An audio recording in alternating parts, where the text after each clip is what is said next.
I can help you return to yourself. Hey, welcome back to ScreenCrush. I'm Ryan Airy, and let's talk about The Acolyte Episode 5. I think this episode actually showed us the best and worst of this series. On the one hand, it's expanding Star Wars canon into some new arenas, and you can tell that it was crafted by real Star Wars fans. But I think the technical aspects of this show are being held back by the constraints of this medium. A little later, I'm going to hear from Colton Ogburn and Heather Antos for their thoughts, but I want to start off saying what I think worked in this episode, and then later on, I'm going to go into why I'm afraid this show might end up falling short. As always, thank you guys for clicking on our little video here and for supporting our channel by shopping at our merch store, where we have this brand new shirt that is my response to all the haters on the internet. The ability to speak does not make you intelligent. A great quote from the master. The ability to speak does not make you intelligent. We also have this new Anakin Kills Sand parody shirt, as well as tons of other merchandise designed for you, like Somehow Palpatine Returned, Hello There Original Trilogy, and many more. The links are below. So first of all, I want to address the elephant in the room, that some toxic fans have review bombed the show before it was even released, giving it a very low Rotten Tomatoes score. Now, I don't really take the Rotten Tomatoes audience score seriously because, unlike the critics score, there is no vetting process for the audience. And if I wanted to know what bots think, I would go on Twitter. Colton covered this controversy really well last week, but I want to reiterate here that there are legitimate reasons to not like this show that have nothing to do with it featuring women or people of color or gay people. It is okay to not like The Acolyte, and you don't have to feel like you have to defend the show just because some horrible people dislike it for hateful reasons. So all of that aside, this show's not perfect. I have my complaints, and they are legion, but first I want to talk about what absolutely rocked in this episode. Like that opening fight. The whole fight across the whole episode was so cool. In our Easter egg video, I outlined how the fight was a slow burn that we initially see through Osha's point of view, and I prefer that to the over-the-top spinny lightsaber fights we get in the animated shows. I mean, we saw things in this fight that we've never seen before. Double impales, live-action Cortosis shorting out sabers, a true saber throw. Leslie Headland is a huge Star Wars fan, and she is drawing inspiration from canon novels and legends. And ironically, the trolls complained the most about the show breaking canon when the canon editions are the best thing in the show. And even though the Chimera reveal was so obvious and easy to predict, the guy was a great villain. Manny Jacinto played him as the perfect fool, really like he was channeling his character from The Good Place, Jason Mendoza. It's Pikachu! This is awesome! Oh, man. And now he has become this completely menacing character who I actually feel real empathy for. He is the rare Star Wars villain that I just want to know more about. In fact, I can't wait to play as him in a video game because the character is just so much fun. Hey, how did you put all those fancy words behind him like that? Person,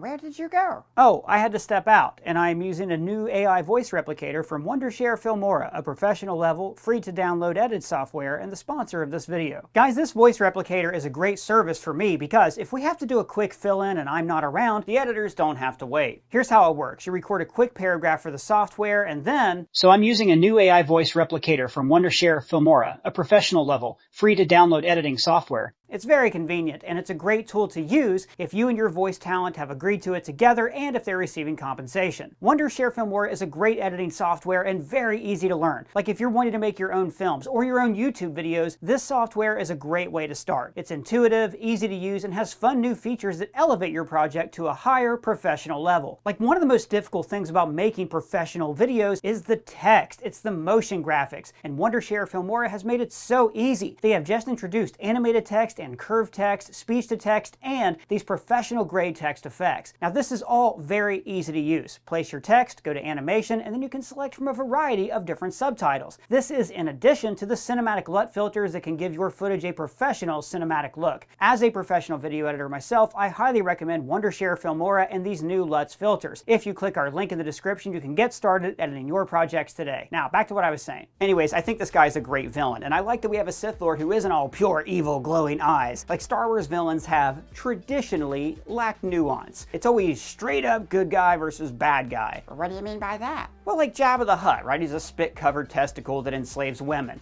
The Emperor is just always evil, and we have no idea how he got that way. There's no, like, grounded motivation for him. At least, I know there's a non-canon novel, but in the movies, we don't ever find out why he's evil. Like, even in the prequels, we did see the events that drove Anakin to the dark side in Episode 2. Oh, you mean Episode 3? No, I mean Episode 2. Anakin turned to the dark side when he killed women and children, and I will die on that hill. But the point is, after he swears fealty to Sidious, he loses all nuance and just goes straight to killing kids. But this guy, Darth sharp teeth is kind of relatable. He makes his points in a convincing way. He gains the moral high ground over the Jedi. I've accepted my darkness.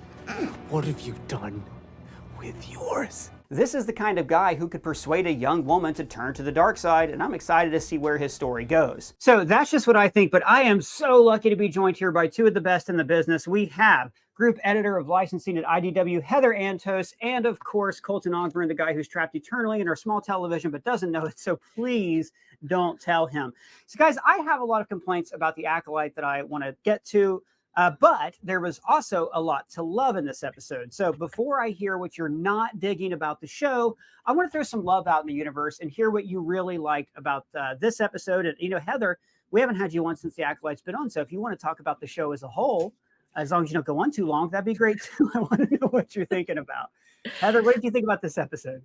Yeah, I think, you know, overall, the cast is phenomenal. The acting, the range that we're seeing, you know, from the Jedi Masters to, you know, Amanda Stenberg, and Lee Jung-jae, Charlie Barnett, like the acting across the board, Mandy Jacinto, especially in this episode, Killed it. It's just, they're doing such a great job, especially with a script that isn't, you know, at its best all the time. But throughout it all, I'm really impressed. There is not a weak member of this cast across the board. I also think in general, the show is doing such an excellent job at building up the Jedi's arrogance and ignorance. You know, we see it from episode 1 with Vernestra Rowe all the way, you know, through here when you have this, you know, one bad guy that this whole group of Jedi can't seem to be able to take down. And have no clue that he's a Sith, which surprised me a lot. That's a great observation that you made. Yeah. And you're right. I think that we're going to look back at after episode 8 and say, oh my God, this sets up the Phantom Menace so well. I'm sorry. It does. Oh no, like that's, you know, where my brain is constantly looking. I'm constantly looking forward to where this falls in the timeline and what happens next. And remembering, you know, the Jedi don't have their big downfall until the Phantom Menace, right? The Jedi either conveniently forget this situation, or nobody makes it out alive to make it back to the council to know that this event occurred, for the Jedi to, in the Phantom Menace, just be like, yeah, Sith don't exist. We've never seen one of those. And you see it throughout this. You see it with Vernestra Rowe at the very beginning saying, we don't need to talk about this. We don't need to let them know it's not that big of a deal. We got this. Yeah. And also, I can't think, but remember, like when the trailer came out, and you know, fans, both nice fans and mean fans, were like, "Well, everybody fighting that Sith is going to have to die," and we were like, "Yeah, we know, it's okay." Like everyone's kind of rushing to judgment on a lot of things about this show before the story's been told. But I do think, you know, as we'll talk about later on, you can criticize certain elements in this episode, which I know you're excited to talk about. Anything else about this episode that really stood out before I ask Colton his opinion? I think, you know, I like the inclusion of cortosis in Kamir's lightsaber. Like that was really cool. Yeah, the metal that deflects lightsabers from the novels. Yeah, I thought that was really cool. I loved, and we can get into this more later, I don't know how many people caught this, but Kylo Ren's theme was kind of echoing at the very end. Yeah. So, why, you know, why do you think that is? What do you think the connection they were drawing there was? I think Kamir's, if not a Knight of Ren, might be the first Knight of Ren that we see. I think there could be something, you know, I think there's something in that. I definitely think there's more behind Sol and Kamir that's to be revealed. And I have some theories of that we can talk about later as well. But they did some really cool teases of what could happen that I hope will pay off very well. Yeah, I wonder if they're going to end up, if him being a Knight of Ren is the loophole. It's like when Obi-Wan said, "Oh yeah, Yoda trained me," well, because I was 4. You know, if that's like the loophole they use for the Sith have been extinct for 1,000 years. Colton, what do you think about this episode? Well, I think you're both spot on about the fact that I do think come the end of this series, it will have set up Phantom Menace perfectly. I mean, Jedi cover-ups and hubris, and, you know, even when it's staring them right in the face, they still just can never admit that there is a power out there that can question their own. I think that's what we're going to be getting with this series. Look, I'm kind of torn. I think I've kind of been painted as like some cheerleader for this show. I've really never even shared my actual thoughts on the show. And I have a lot of complaints, and we'll get into that a little later, but I have a lot of good things too. Look, ever since Disney took over, I've been wanting this type of lightsaber fight. I know that George's original like intention was that the lightsabers would be heavy, but I loved that how like in the prequels, you know, they swing those things around like they're weightless. And that's always been my preference for like a Jedi in their prime being able to throw a saber around like it's no problem. I really didn't like how in Kenobi, like the weird ways that we would see him holding it, and it looked like just like this big chunky heavy thing. I get it that he hadn't been like in, you know, a Jedi in his prime for a while, and that was kind of the point, but I still thought it was really cool to see such a this was really the first lightsaber battle we've seen that really echoed the prequel type style since Revenge of the Sith. So I really enjoyed that. Daphne Keene's character, I love her character in this show. I believe it's Jackie, right? That's her name.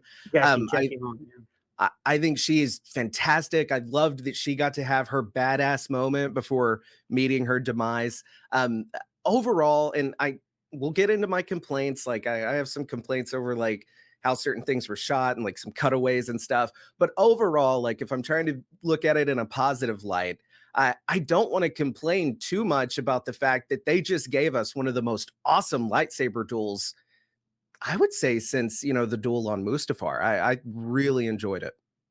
I've always been a detractor from the duel on Mustafar. I think it had too much going on. There was too much like shit flying around everywhere. And I personally just thought like a more personal battle. Like I think Luke and Empire, we actually did a video a few years ago where I compared Luke and Empire, Mustafar, and Kylo Ren and Rey and Rise of Skywalker, which is not a good movie, but is a great lightsaber fight, and how those represent three elements. And it's a really good video, and nobody watched it. Nobody ever watches the videos that I'm most proud of. I watched it.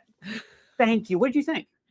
Of the video, or no, just in general? Like, no, you obviously didn't like it, or you would have said so right away. Don't lie and hurt me. No. I mean, you know me. I'm a lightsaber combat nerd, and that I will pick it apart until the day ends. So I love that video. I thought it was very interesting, and I too. Thank you. I'm not the biggest fan of the fight on Mustafar. I think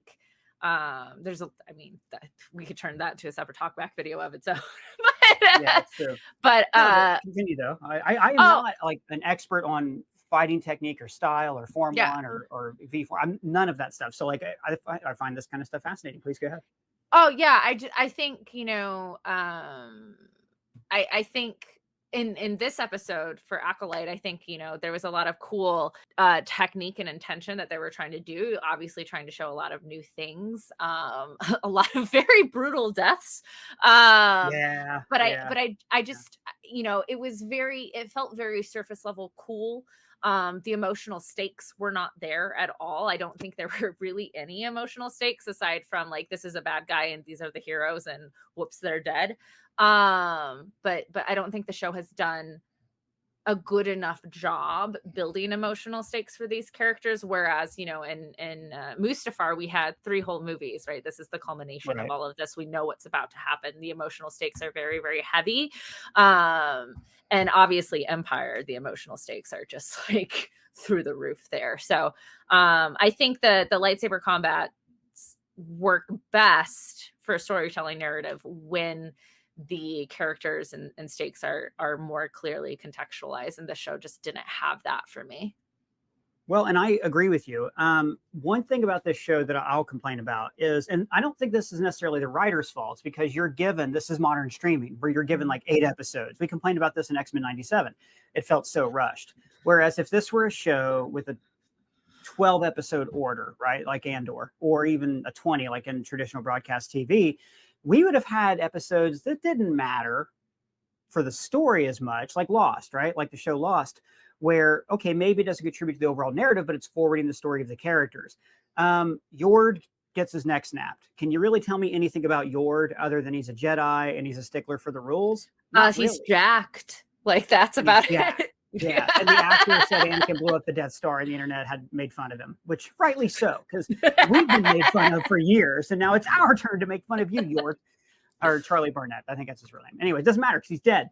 So I agree that like there's certain things. We got little moments between, you know, Daphne Keene's character and Osha about like the Force and moving on, but you know, I felt more of an emotional connection to the droid Pip than I did to Yord or any of the Jedi. And I think that I'm serious, the moment where she said, I love you is like, well, Yeah, you know, if you're a pet I owner, agree. especially, you know, that feeling of, you know, loving a little creature that can't help but love you back. So I agree with you there, Heather. I don't think that the emotional stakes were there, but what did you think about the actual fight choreo? I think it was okay. I think individually there were little moments that were really, really cool. As a group fight, I don't think it really worked. You know, part of that is I think they were trying to do a weird mix of practical and CGI that just weren't meshing. I really struggle with the CGI in the show. And I think where I find most fault is the show opened with that incredible wirework fight scene. Oh, so good. So good. With Amandla and Carrie Ann Moss. And like, Yeah. that's how it opened. You know, that's the first thing. That's the first impression. So I'm now holding everything to that bar. And I was really hoping we would hit that same level of, you know, use of space and movement and camera. And Yes. it just I don't know how else to describe this fight other than I felt stuck. For a show that wasn't filmed on the volume, at times it does feel like it was filmed on the volume. Yes. And I want to get into like the look of it in just a second, but just to follow up, you said it was a mix of practical and CGI. Yeah. What aspect of this was CGI? You know, this just little stuff. I mean, the lightsaber blades in themselves, you know, are What? CGI. I know, it's not real. I'm sorry. I feel like the kid in Galaxy Quest right now when Tim Allen yells at him at the beginning, Nathan Fielder's character, when he says it's not real, and then he calls him not up later real. on. It's real. Obviously, we don't deserve that movie. Oh, it's so good. Sorry, that's totally off topic. So you're explaining what CGI. Obviously, like, you know, there are fighting standard blade lightsabers that actors can use now. It's not just PVC pipe, you know, that they put a little glowing orb on anymore, right? It's so there's a lot more practical in the actual weapon that they're holding, but you know, little stuff of, you know, when he cut through the trees, and it just like the glow of things just felt like, so I think you said it in your notes, cartoony and fake, that it just, you know, does not, my brain just couldn't register and keep me in the moment of things. And I just, you said it perfectly. It felt like it was shot on the volume, even though we know that it wasn't. And again, I'm just holding it to that standard of that first fight. The first fight was incredible. Oddly enough, I think the prequel fights and the prequel settings looked way more cartoony than this show, but in some ways it was easier for me to buy into because the reality was so augmented in the prequels. You know, it was like a different era. Colton, what about you? What are you thinking here? Well, to, you know, jump off of that, yes, the prequels look more cartoony or maybe like fantastical, but at the same time, there is something cinematic about how they're shot, and maybe that comes down to the camera or the lens. I'm not sure what exactly, but there is still something, even though they filmed all of the prequels like on a blue screen, something about it still looks cinematic, whereas this show just, it almost looks like a really well done like fan film that's uploaded to YouTube. It you know, like when you're watching like a movie versus a TV show, there's like a certain depth to it, and it comes down to the amount of time that you're given to shoot a film scene versus a TV scene. And I feel like a show like say The Boys or House of the Dragon, those look cinematic. They feel like a movie. They feel, whereas I feel The Acolyte, and you've made this point, it just feels kind of cheap and rushed. And that's not like insulting what's actually happening on camera, but just how it's being shot, I guess. Something feels off. I find this very interesting. Go ahead, Heather. I was gonna cut in. Sorry. I think that's exactly it. It is how it's shot. It's I don't know if it's actors not being able to do their own stunts or all of the lightsaber fighting in and of itself, or just directorial choices. That's possible too. But there's a lot of in this fight in particular, it's a lot of mid to close-up shots, which allow for very, very quick editing to make it feel faster and make it feel more intense. But you go back to those prequel fights, and even the first episode of this, it's pulled out, it's expanded, it's letting you take the whole environment and scene in, and it's more encompassing, and that kind of brings that cinematic feel and allows you to really follow along a little bit more of what's going on. And I think just between the lighting and how dark, I get it's a forest, it's at night, whatever, but just all the close and mid up shots, it kind of made it feel a little bit more messy and cheap. I think casual viewers who maybe think they don't know like a lot about film and stuff like that, I think they would be surprised how in tune you as a viewer are over like the different looks of how things feel. Like, a good example of like something looking cheap is like the soap opera look. Like you can't really explain it, but like I remember explaining to my mom one time, she could tell that something looked off, and I was like, well, you've got your high frame rate on, you've got the smoothness on your TV, that's why it looks so bad. And there are just certain things that you pick up on as a viewer, and I've had this complaint with many of the Disney Plus things. They just feel cheap to me. And some of the things, this even comes down to just like a quality thing. It looks like 720p on Disney Plus. Like sometimes I don't know why it shows like are they not streaming in 4K? Like every time I look, it doesn't, especially when you watch on the desktop, it never looks the crispness that you would expect from a budget of like this, Yeah. And, I'm glad you brought up the motion smoothing, because I've been wanting to say this for a long time. Past generations have always had their call to service. The Greatest Generation served in World War II. You had the peace protests. I feel like our generation's call is to fix motion smoothing on our parents' televisions. I think that is our great contribution to society. That is just as important as fighting Nazis.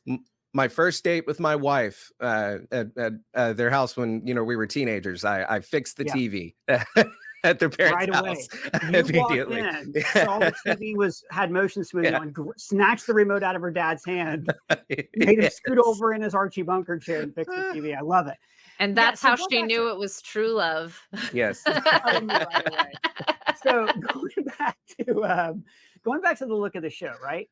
They made a lot of hay over like, hey, it's not shot in the volume, but it is also not shot in the woods. And every time, they've spent 2 episodes in these woods now. And Heather, I just keep looking at these woods and thinking, this looks like a commercial. This looks like on Full House when the Tanners would go camping. The trees look rubbery to me. I don't know how else to explain it. Yeah. They look like foam, and they probably are foam, because everything that's how looks really fake in a way that even like Fallujah and Revenge of the Sith, right? Another fake forest looked totally fake, like a cartoon. But because it was supposed to look fake like a cartoon, we went, that's an alien planet. This is supposed to look like the redwoods of California. And it looks like a set. I'm glad you bring that up, because why not just go film it in the woods somewhere? I mean, I get that. I mean, from a production standpoint, for part of it. Yeah. I mean, from a production standpoint, yes, it is much easier on your crew and your actors and your schedule to just build it on a soundstage where you can control the lighting and all that. But geez, just put some effort into it and go film it in an actual forest. I don't understand. Yeah. I mean, I know it was a soundstage for The Last Jedi. Was it The Last Jedi or Force Awakens? Force Awakens. It was Force Awakens. It didn't look like one, though. But it didn't look like one. It looked like an actual forest for that Kylo Ren fight. And I kept thinking of that. I'm like, me too. I think can't it get might that out of my head. I think it might come down to TV schedule versus movie schedule. Absolutely. You have a far longer schedule to film a 2-hour movie than you do to film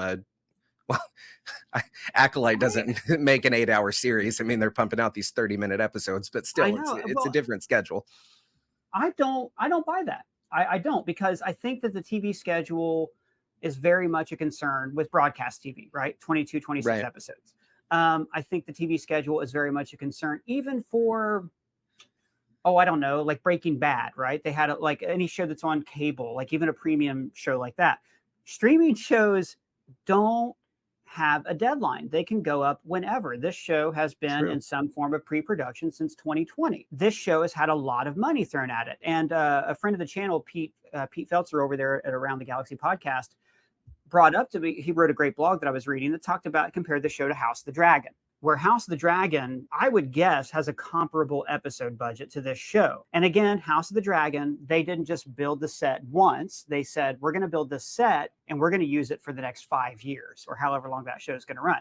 Maybe that's part of it, where they built this set and they said, well, we're going to film 2 episodes in the woods, so we can't throw all our budget at the set. But you can't help but look at a show like House of the Dragon or Star Trek Discovery or Strange New Worlds or any of these other like genre shows and go, wow, that looks like it would look great in IMAX. And you look at this and you go, where's the money? I think the same thing on the Marvel shows. I'm like, where is your budget going for this? Yeah. Heather, what do you think? Like, I think the actors, I mean, that might be a big part of it. I don't know, True. like, especially like, you know, to get Carrie-Anne Moss for a couple episodes. I'm sure she's not cheap. I don't think Amanda is cheap anymore. Lee Jung-jae is definitely not cheap. You know, Manny Jacinto, I know he only has The Good Place, but The Good Place was huge. Like, I just don't know. You know, and this is a quite a large cast across the board. So not anymore. well, spoilers, Ryan. Yeah, I think we're past that. Yeah. So the Acolyte's budget, by the way, was $180 million. This is according to a post on Reddit from 3 days ago, so take it with a grain of salt. Dune 2's budget was $190 million. I'm so confused. Again, I don't work in film production. I've barely worked in actual film production, so I don't have this sense of scale for this. Colton, go ahead. Help me. Well, and I hope people know that we are not nitpicking right now. Like, this might sound like nitpicky, but it's really not. And like I said a second ago, I think casual viewers would be surprised how much they are aware of when it just comes to attention to detail and where the money is spent on making something look good. I think it is a very important thing, especially with something like Star Wars. Star Wars, you're supposed to be in a galaxy far, far away. And that is something that the original trilogy and even the prequels, I think, did well. And even the sequels, they transported you to a different place. And when you're watching this, and even as a casual viewer have the thought of, that looks kind of off, it pulls you out of it. So I think that this is something also, like with the Marvel shows, as you mentioned, this is something that they have really, I think, need to, get a grip on and figure out what the issue is, because these shows, they just look cheap and bad. I mean, that's the word for it. They look bad. Star Wars has always had done a good job with their set dressing and props and everything, of making spaces feel lived in. And I don't know if we've really seen anything that feels super, super old or lived in or worn, or it feels almost like, clean, but not in an intentional clean. Because there's a difference between like pristine, like the art gallery in Andor, right? Like Skarsgård's place, where it's very modern and elegant and luxurious, versus trees that look like rubber, just a couple books that are set on a table, like, oh, this is only going to be one shot of a dead body, so we're not really going to spend much time in this room, right? We're using this set one time, so it's okay. We're not going to we're going to live a lot of in shadow and not worry about it. Real quick before we go, I had a few more complaints about this episode. Okay, go for it. All right, Colton's got a laundry list we want to address. I thought that in the last episode, May decided that she was going to turn herself over to the Jedi, right? She's done. So why, when Jecki is trying to arrest her, she decides to start throwing daggers at her. I did not understand that at all. It made no sense. I thought she wanted to turn herself over. The other thing was, and I'm not trying to pick on the actress or anything. I think she's great. And I know that she's playing two different characters, so that's definitely a struggle. But I would have loved to have seen a little bit more emotion with all of these Jedi dying, especially, you know, her friend Jackie gets stabbed 3 times. I thought Soul had a good reaction. Osha was kind of just deadpan, like same when what's his name, the guy that got his neck snapped. I just felt that she seemed unfazed by the whole thing. So and that might come down to direction in terms of, I know we picked on a lot of the production and post-production, so I also wanted to do a little picking on the writing. So I do think that the root of all this, though, even the look of it, wouldn't matter as much if, I think Heather nailed it early on. She said that we're not invested enough in these characters. And I think part of the reason is because this show, the structure is a mystery box. And it reminds me a little bit of Star Trek Picard Season 1. So I'm going to tell you guys what I'm most worried about with this show. And I want to thank Colton and Heather for coming on. Heather, you can find her social links below. She's a great follow on all the things. Thank you guys for joining me. So first, let me explain what I mean by a mystery box show. What's in the box? What's in the f***ing box? The term comes from a J.J. Abrams TED Talk where he described his favorite storytelling technique. Basically, that stories are more interesting if you don't reveal the answer to a question. For instance, David Lynch and Mark Frost brilliantly applied this idea to the show Twin Peaks. They knew that the story was more interesting if they did not reveal who killed Laura Palmer, and instead they focused on developing the characters in this weird little town. The investment of character, which is the stuff that really is inside the box, you know? But in the era of streaming, the structure of television shows has embraced this story box model. Everybody wants to be like Stranger Things, which is a perfect example of a show that gives you just a little bit of information each episode while making you still ask more questions. Shows like Stranger Things are designed to be binged, so you'll accidentally spend your whole Sunday on the couch when you were supposed to pick up your kids from school. I keep thinking I'm forgetting something.